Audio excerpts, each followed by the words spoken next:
Hey guys, welcome to my new vlog. This is Demar El channel. Nonton channel boring kerana jabai. Dini hayang mounse simple unboxing video lang dah guys. So naik betan tahu nama. Neng lem harang ni. Naik machine. Deh biar ha kinci dengan.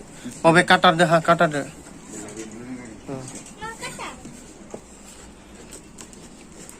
Kata deh semuanya ini.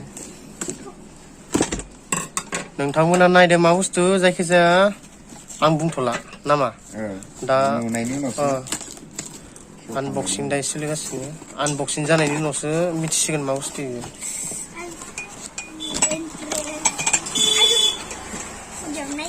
Ni lemas kacau tadi. Ini mana? Bukan Cina? Unboxing kuliah. Bukan Cina? Gusung macam. Mouse tu ya? Unboxing kuliah. Wow, what is this? Lembu. Mamu mikir ini? Juicer. Juicer lah.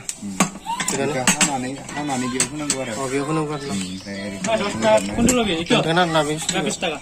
Mabadi ni. Oh, mabadi je itu nanti. Kamu ni juga bukan abdin dia. Oh.